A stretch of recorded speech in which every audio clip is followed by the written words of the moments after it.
Hi everyone.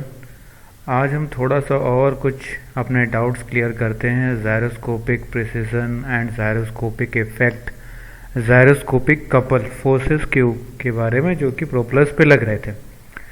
पहले तो ये देखें कि जायरोस्कोपिक इफेक्ट है क्या। अगर कोई रोटेटिंग बॉडी मीन्स कि अगर कोई बॉडी है जो कि उसका कुछ अपना वेट है और वो किसी एक्सिस के अबाउट रोटेट कर रही है, इट मीन्स कि एबिलिटी या tendency of the rotating body to maintain a steady direction of its axis of rotation. Propellers के केस में भी प्रोपेलर्स का अपना कुछ वेट होगा, अपना कुछ मास होगा, और वो क्या कर रहे हैं, एक एक्सिस के अबाउट रोटेट कर रहे हैं। तो वो जिस एक्सिस के अबाउट रोटेट कर रहे हैं उनकी ये टेंडेंसी होगी कि वो उसी एक्सिस के अबाउट रोटेट करते रहें। मतलब ये जो एक्सिस ऑफ रोटेशन है इसको आप चेंज मत करें। चेंज कब होगा? जब आपका एयरक्राफ्ट या तो लेफ्ट टर्न ले या राइट टर्न ले, तभी ये एक्सिस ऑफ रोटेशन ऐसे कुछ आने लगेगा। जब ये टर्न लेगा लेफ्ट तो ये एक्सिस ऑफ रोटेशन सीधा नहीं रह जाएगा ना, वो थोड़ा सा टिल्ट हो जाएगा। तो जायरोस्कोपिक इफेक्ट यही कहता है कि अगर प्रोपेलर जो कि एक रोटेटिंग बॉडी है और वो जिस एक्सिस के अबाउट रोटेट कर रहा है तो वो अपनी एक्सिस ऑफ रोटेशन को मेंटेन रखना चाहता है। क्या करना चाहता है? उसी एक्सिस ऑफ रोटेशन को मेंटेन रखना चाहता है। अब जब हम लेफ्ट टर्न या राइट टर्न लेने की कोशिश करते हैं तो होता क्या है, वो रेजिस्ट करता है। वो कहता है मैं अपना जो एक्सिस ऑफ रोटेशन चेंज नहीं करूँगा। तो उसकी वजह से क्या होता है, जब वो रेजिस्ट करता है तो एक क्या करता है, वहाँ पर फोर्स जनरेट होता है, कपल जनरेट होता है। उसी को हम बोलते हैं जायरोस्कोपिक एक्टिव कपल।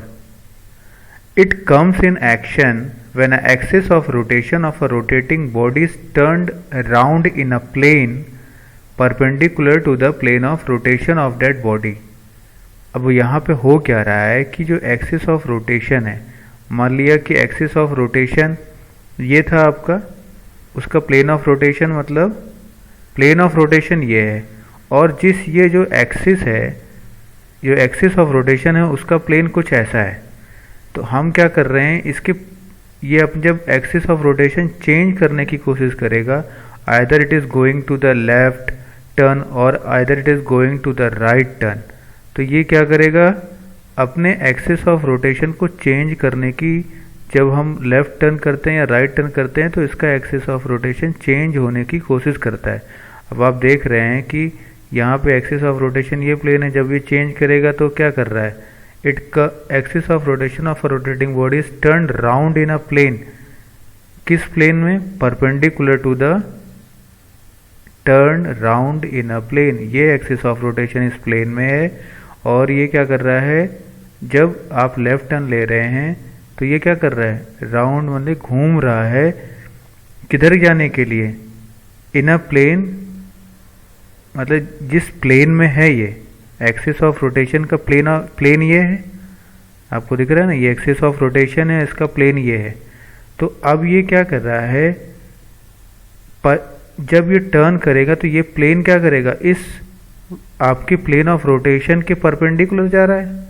तो हम यहाँ पे कह रहे हैं कि भाई परपेंडिकुलर नहीं जाए या कोई भी एंगल ले, तो इसका क्या मतलब हुआ कि एक्सिस ऑफ रोटेशन क्या करेगा, जब axis of rotation of the propeller change होने की कोशिश करेगा, अगर लेफ्ट टर्न जाते हुए या राइट टर्न जाते हुए, तो वो नहीं चाहेगा कि हम ऐसा करें। क्यों नहीं चाहेगा? क्योंकि because of the gyroscopic effect. कोई भी रोटेटिंग बॉडी किसी एक्सिस, जिस एक्सिस ऑफ रोटेशन में रोटेट कर रही है तो वो अपने ही एक्सिस ऑफ रोटेशन में रोटेट करना चाहती है। वो नहीं चाहती कि उसका कोई एक्सिस ऑफ रोटेशन चेंज हो। वो कब चेंज होगा? जब या तो वो एक्सिस ऑफ रोटेशन किसी प्लेन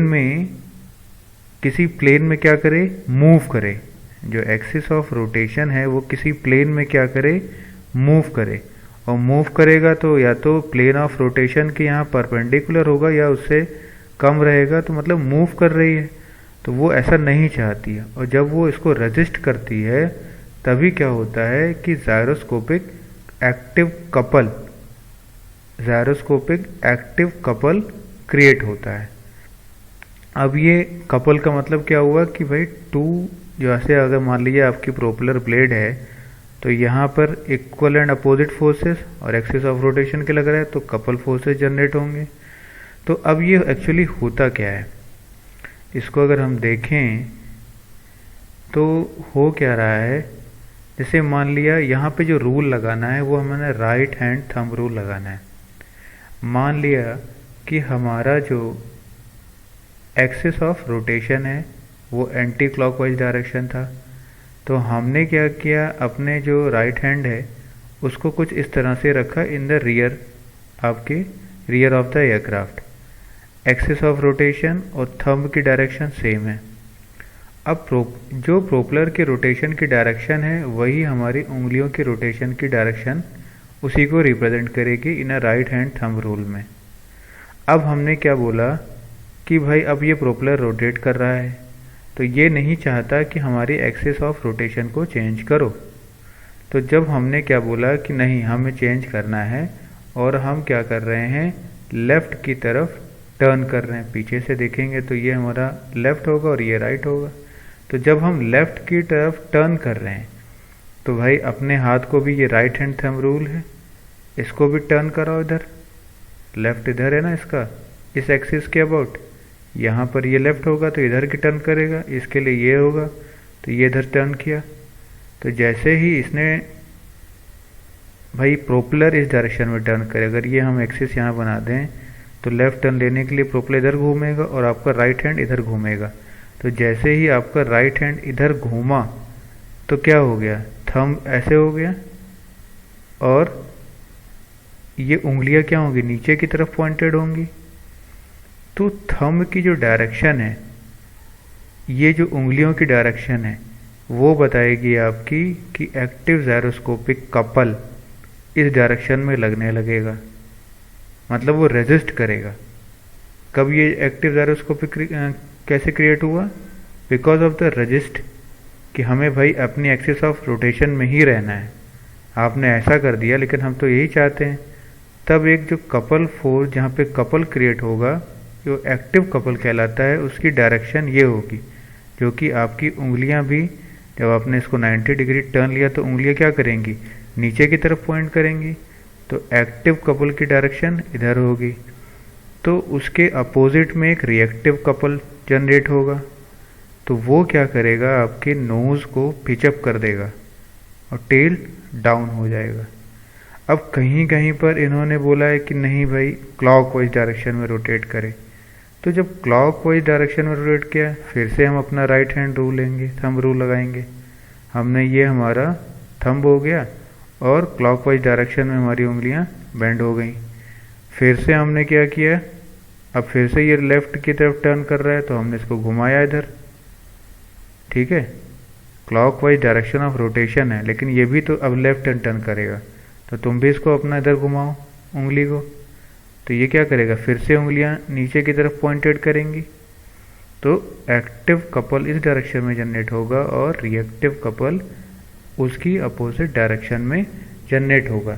तो ये एक्टिव कपल या रिएक्टिव कपल जो जनरेट हो रहा है वो क्यों हो रहा है, because of the turning effect. कोई भी बॉडी अपने एक्सिस ऑफ रोटेशन को मेंटेन करना चाहती है, जब हम उसके एक्सिस ऑफ रोटेशन को चेंज करने की कोशिश करते हैं तो एक रिएक्टिव फोर्स जनरेट होता है जो कपल के फॉर्म में यहाँ पर है।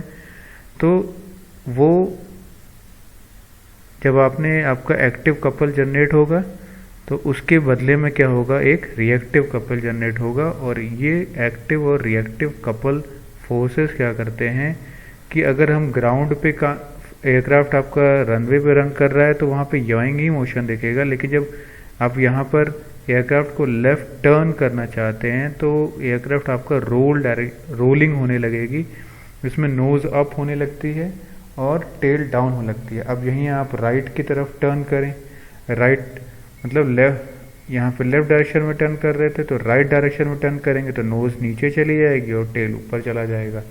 इसी की तरह से हम देख रहे हैं कि जायरोस्कोपिक प्रिसिशन भी जो है वो भी क्या करता है, याइंग इफेक्ट क्रिएट करता है on ground and rolling effect during flying. Thank you.